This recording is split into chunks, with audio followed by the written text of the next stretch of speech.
Good morning. Welcome to Let's Talk segment on the second chance. My name is Philip Jones. And I'm Tafaro Cook, two-time kidney transplant recipient and founder of Kidney Care Coaches, where we coach people with stage 3 to stage 5 kidney disease. If you or you know someone who has kidney disease and they need to be coached about their disease, hit us up at kidneycarecoaches.com. So today we have a very interesting article to go over, which just came out about a week ago. That we were looking for stuff to talk about. We was like, yeah, we got to get on this.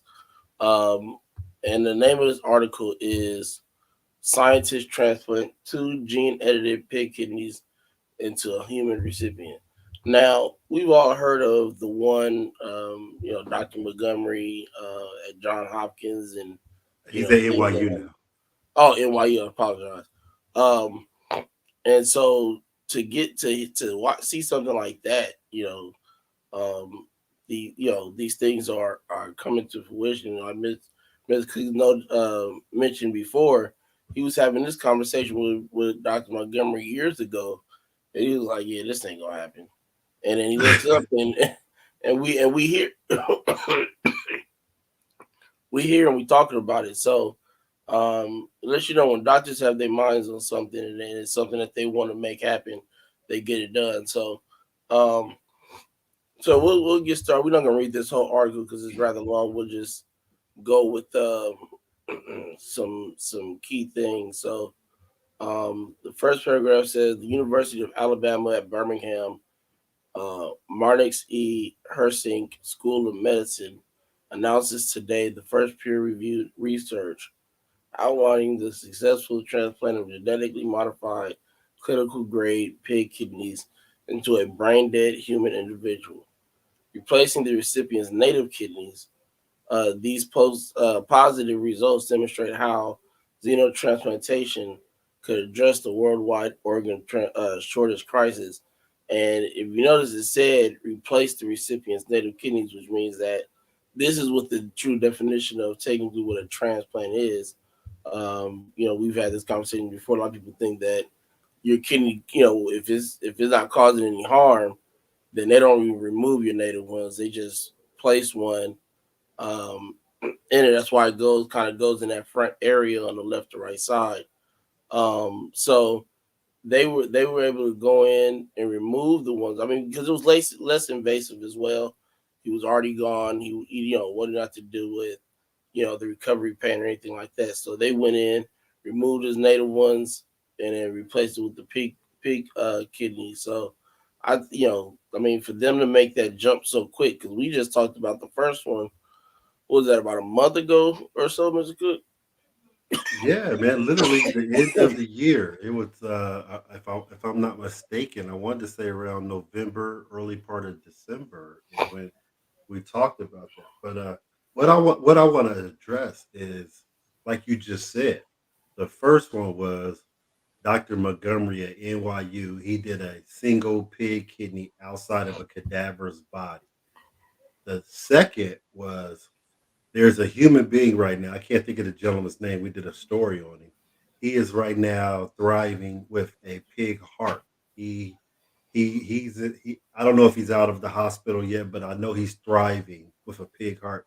And now we hear Alabama, the university. I don't know if not the University of Alabama, but well, I'm sorry, University of Alabama, Birmingham, Yeah, uh, UAB. UAB, and they just do a cadaver xenotransplant with pig kidneys inside of a cadaver now. You see the evolution is where I'm going with this. This is the evolution that if you hear me in previous podcasts, you hear me talking about in 10 years this is going to be revolutionized. It might be before that. If we get this kind of evolution and feel this is in the last 2.5 months, and here we are have three major transplants, and I'm talking about a 10-year mark. If it keeps going like this, who knows? And it's like, when you say the word evolution, evolution is a part of life, right? But I think what it is that it's the time frame of this evolution. Like it's not taking another 5 or 10 years. That was like a month or two ago. We just had this conversation, and we back here talking about something technically completely different than that first conversation. So again, like I said, when doctors have their mind set on something, they do what they have to do to get it done. It Um, sounds like it could be a. Now, correct me if I'm wrong, because you know this does happen. It mm, sounds like it could be a competition where it's a transplant race, like where you get these hospitals battling with each other, like we want to be the next one, because almost like the 4 minute mile, when the gentleman broke the 4 minute mile, it was less than a month, and then 16 people broke that mark. So that's how these things happen rapidly with the remarkable change. And he breaks the mile. I think I can't think of the guy's gentleman's name. He breaks the mile to 3 mile, 3 minute, 4 minute mile record. Then all of a sudden, everybody else breaks it immediately. It's one of those cycles where you see, oh, somebody did it. Okay, I think we can do it too.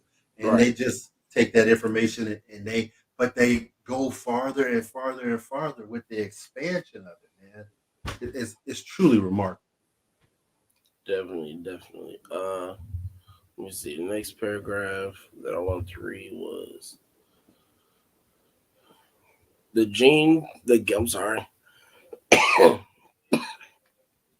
The game-changing moment in the history of medicine represents a paradigm shift and a major milestone in the field of xenotransplantation, which is arguably the best solution to the organ shortage crisis, said James Locke, MD, Director of Comprehensive Transplant Institute in UAB, University of Alabama, Birmingham, Department of Surgery, and lead surgeon for the study.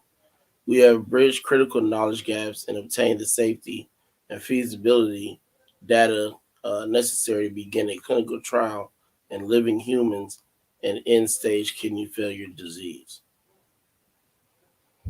Yeah, that's remarkable. And so, just like he said, he said this is a game changing moment where major milestone is xenotransplantation. Um, the first time I heard about a xenotransplant was, if I'm not mistaken, I believe it was they took a a pig's heart and put it in a baboon or something like that, and it was a long, long time ago. It was real long. It was a long time ago. I don't even know if it was before I was born or something like that. And now we're hearing it where they're doing cadavers with the pig kidney. We have a gentleman again, a gentleman in the hospitals. I can't think of his name, but we did a story on him, and he is thriving right now with a pig heart inside his body, and that that's a major thing. And so when they do these pig kidneys, these kidneys are like the pig coming off the farm. These are biogenetically pigs, where these pigs are cleaned and everything, and these are genetically modified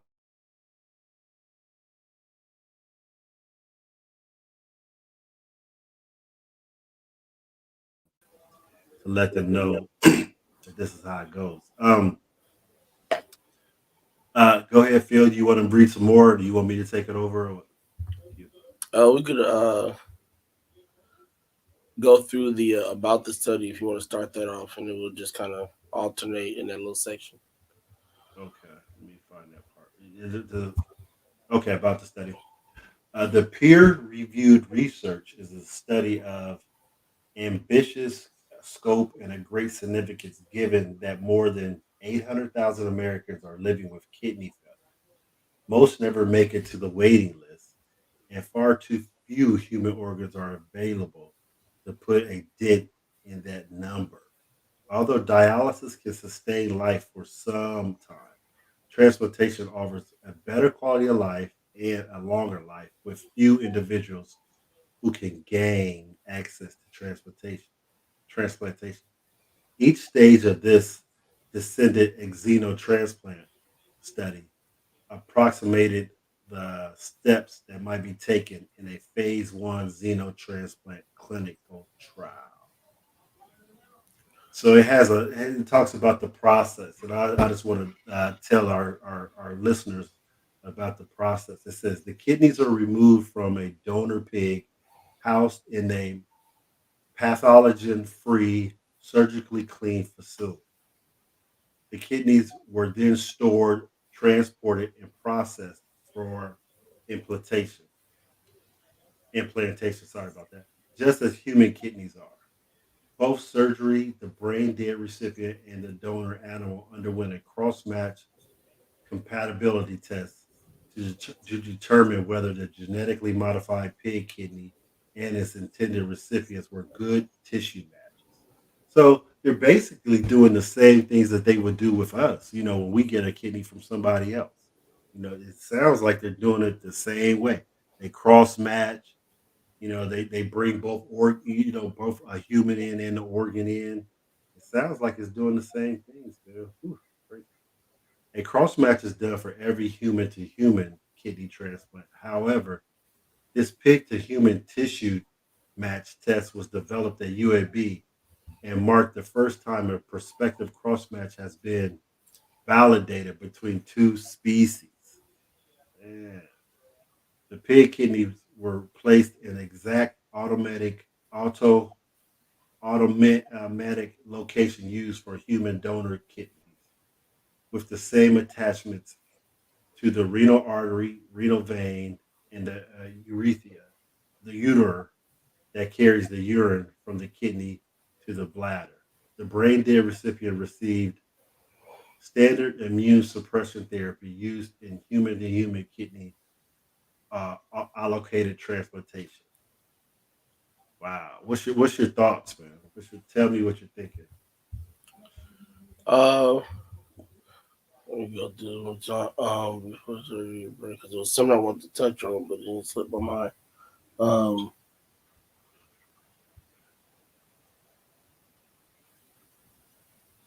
let me ask you this question, because this is the first time I've actually uh heard of this terminology before. Can you explain just a little bit more on what cross match is?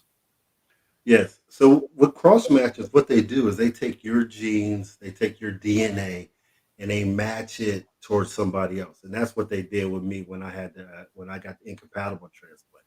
They put they take my information through my body, my genes, the cross matching of my antibodies and everything, because that's the biggest problem with when you get a second transplant, the buildup of antibodies. So they take them, they put them in a database, and they match them with somebody else who's a donor, and they match the antibodies and the genes and the DNA, and they come up with a cross match. And once the cross match is kind of almost exact, that's who they link you up to, and that's how they did it with the kidneys with the human. I mean, and to the donor right here, which is the pig, to the recipient, which is a human. Now, I want you to understand this, and this is what a lot of people don't know. When you look at a pig kidney, it almost resembles a human kidney. Just like when you look at a pig heart, it almost resembles a human's heart. So, with that being said, these pigs are born and raised to become organ donors. That's what they did. They're biogenetically formed already. So they already have a cross match kind of to what a human being. So that's what they did. They took the genes, they took the DNA and antibodies, cross matched them with the human cadaver with the pig. And that's how they do it. Okay. Uh, I'll run through these next two bullet points. The pig kidneys were placed in the exact anatomic locations used to human donor kidneys, with the same attachments to the renal artery, renal vein, and your. Oh, didn't you just read that one? Hmm. Oh, She okay. started a transplant recipient, Jim Parsons.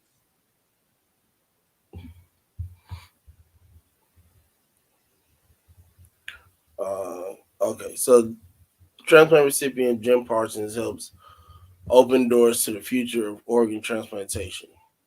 The scientific and medical breakthrough would not have been possible without Jim Parsons, the recipient, or his family. And the reason why we're reading about Jim Parsons real quick is Just kind of explain to you how he got in the position that he's in to make this evolution continue to happen. But it says Parsons, who's 57, was a registered organ donor through Legacy of Hope, Alabama's organ procurement organization, and he had longed to have his organs help others upon his death, but his organs were not suitable for donation. His family permitted UAB to maintain Parsons on a ventilator to help his body functioning during the study. His native kidneys were removed and two genetically modified pig kidneys, were transplanted. I mean that says a lot for not only Mr. Parsons but his family as well.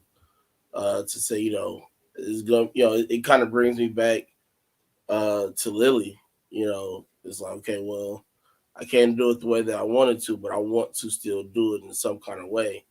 And they found a way to still be able to say save a life. Because I mean, who knows Only difference, only I'm sorry. Go ahead.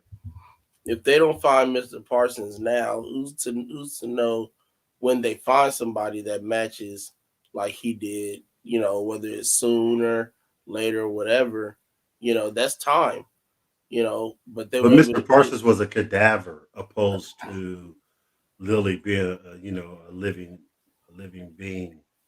So that's the only difference with that. you gotta start somewhere.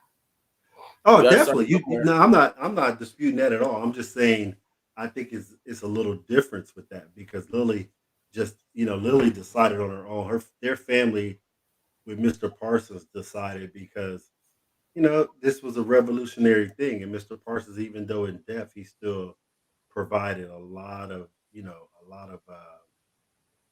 good things in death because the family decided that he wanted to do this, even though he wanted to do it when he was when but his native kidneys weren't good enough, and that goes back to that same thinking a long time ago when you and I were talking when they talk about how many bad kidneys that they dispose of opposed can some of these kidneys be given to patients, and I wonder what they how they study that. I wonder how they come across. Okay, this is a bad kidney. We can't give it to people. That's what I wonder how that works out. That's we might need to find that out so we can do a talk about that. Excuse me. I'm pretty sure one of the things that goes into that is, and we all Lifestyle, know, well, no time. How long did it take for you to get to that person? When XYZ, happened, whatever it was, whether they were, whether they died of natural causes, car accident, anything like that. Like how I mean, of course, it's a lot smoother transition when you catch these people at the very beginning of that transition, from here to the afterlife. But it's like, I'm sure they get to the point where it's like, okay, this person been sitting there dead for the past 7 8 hours, or whatever that time limit is of somebody being dead to where the doctor says, all right, but you aren't can't. they? Don't they like if you're a recipient and you die, another team comes in and they're checking that person, that cadaver body, quick as heck. They want to see if it's valuable to be an organ donor, and so they keep the body in a living state where they still hook it up to the ventilator, it's still working because they want to preserve the body. That's so who knows? I know they do some other testing too. They do some other genetic testing on whatever organs they're gonna give, but hey, that's deeper than my pay grade. So they probably just look at it and find out, and they assume that the organs aren't valuable to give to people. I just wonder what the. I know what you're saying, but it has to go into more detail than Oh, definitely. No, what we even know. it's definitely some more that goes into that. I was just making a statement on something I know that that helps them make a decision, or things that they look at when they come across with a deceased donor is, how long did it take for people to get to that deceased person, because not everybody gets attended to as soon as they make that transition. Of course, it's a lot easier to get to these people when they're already in the hospital. They in the hospital. They have to get checked on every 3 seconds. But you never know. You might be somebody that lives on their own.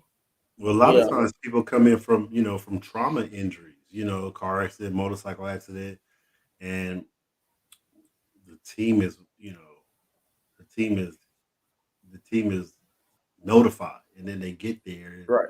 and that's when they start doing it. So a lot of times they're not just in the hospital. It's just a little bit deeper than what we're thinking of when they say the organs aren't any good. But back to Jim Parsons, hey, we commend you for allowing this to happen. I think we need to look into it deeper and find out if we can find out some more information on the transplant itself and how the cadaver body is doing, how the organs functioned in the long run. Article just came out 8 days ago, so probably within another week or so. So I can keep checking, but before we get out here, I do want to read this last Yeah, little go ahead. paragraph right here. It says the critical need for other organ donation options.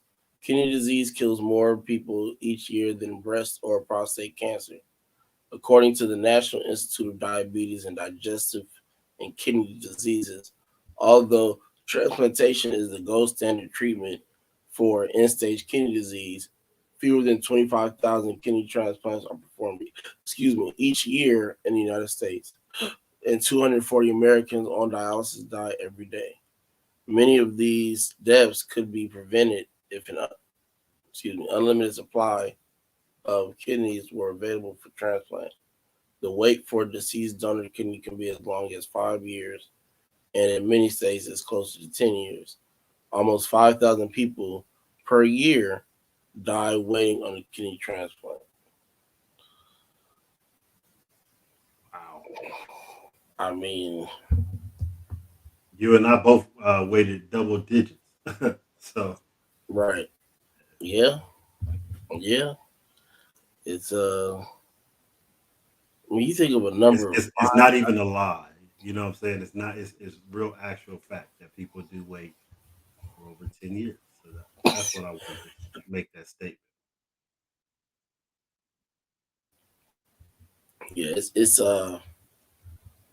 yeah, when you read those numbers, it's like you got uh 240 Americans die on dialysis every day.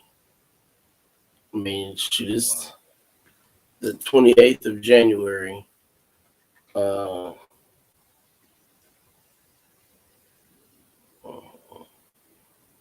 You're doing the math.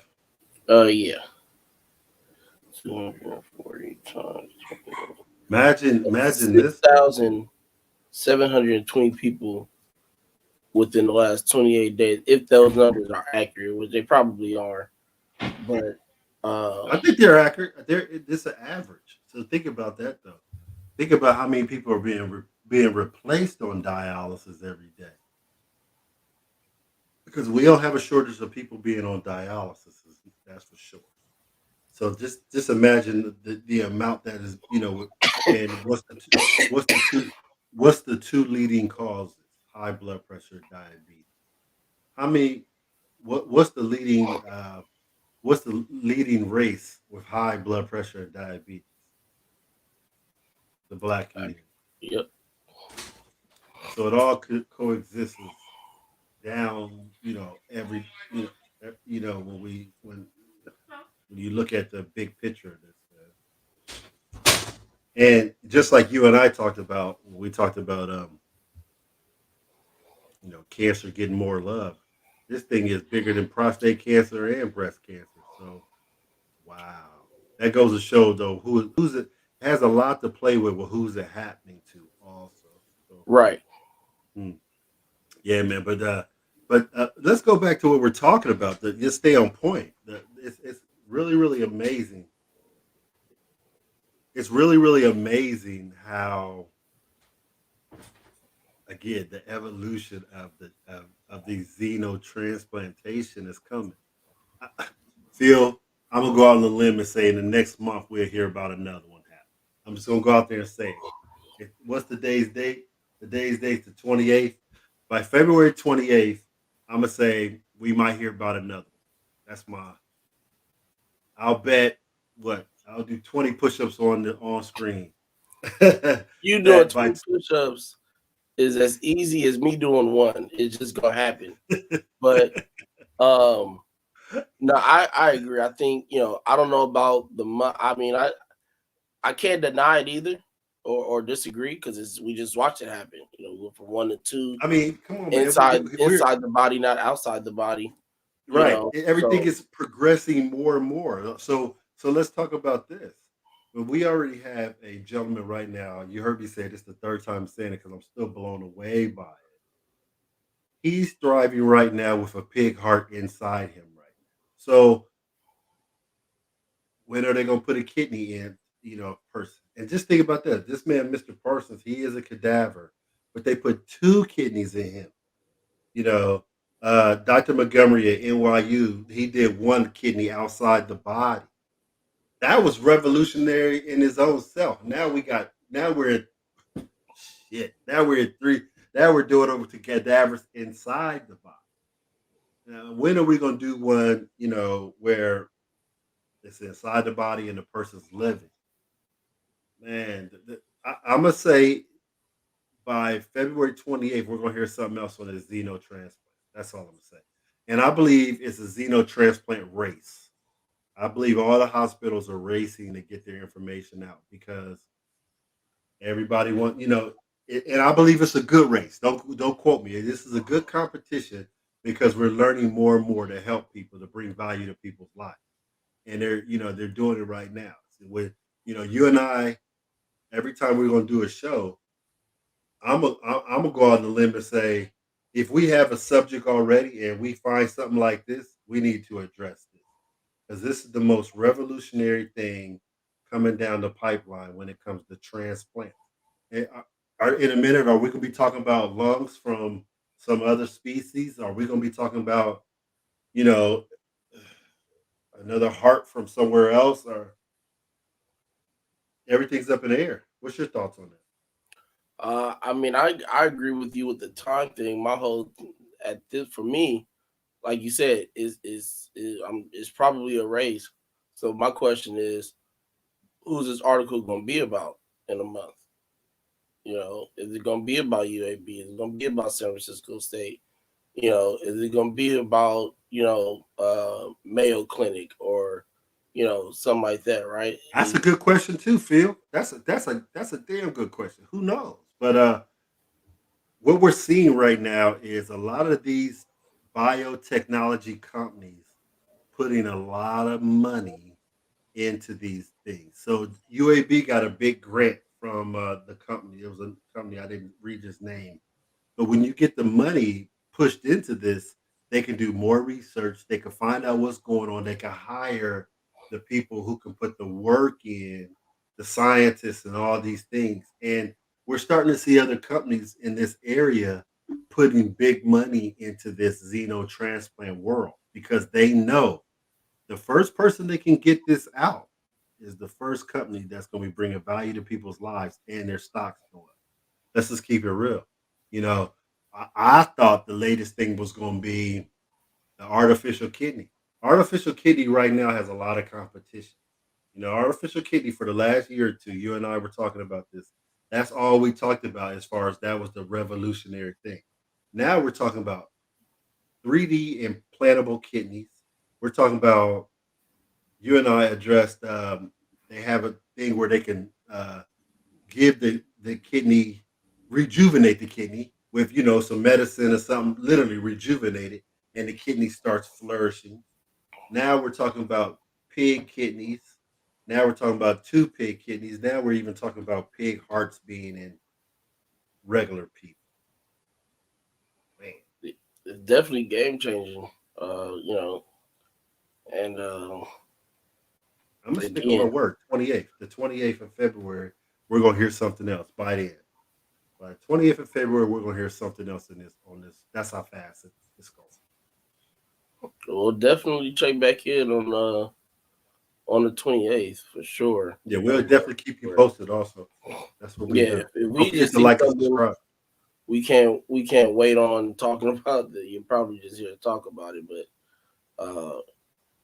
we'll definitely revisit this subject in a month. And honestly, I'm hoping that we do have something new to speak about in regards to this. So over time we'll see. So Stay um, tuned. damn good show. Love Great this show. article Great for show. sure. Yes. Um, got a lot of stuff coming up. But next, like I said, next Monday, I'll be on Mark Lee's show, and next Thursday, I'll be on the Shonda Moore show, Save 1,000 Lives, which is on Facebook and YouTube.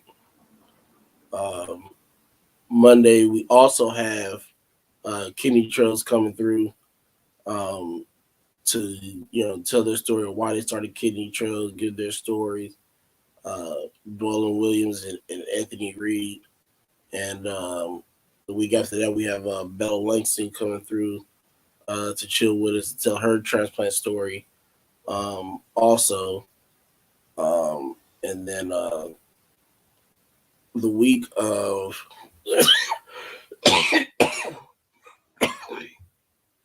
February 28th is actually last day of Black History Month. So um, we'll be having a all men's panel on that day, probably sometime in the afternoon time to make sure that it's doable for all these young men. So um, that's also the week of our 1 year anniversary here on the Second Chance. So we want to make it a festive but informative time. Um, the second, I mean, sorry, the 1st of March, we'll have Jennifer Ford come through and give her story. Those of you who don't know Jennifer Ford, Jennifer is the young lady that does motivational Mondays with me when I can get motivational Mondays out. Um, and then March 2nd, we'll be having a women's panel to celebrate National Women's History Month. And I want to kind of want to keep that as a tradition because we did one last March as well. We did one with 4th grade women in the kidney transplant world. So and then March 3rd we'll have Alexandria Rosa. I'm sorry, um, with a presentation from her. And then still trying to figure out something for that Friday, but we appreciate if you come and join us that week, between this time and that week and after.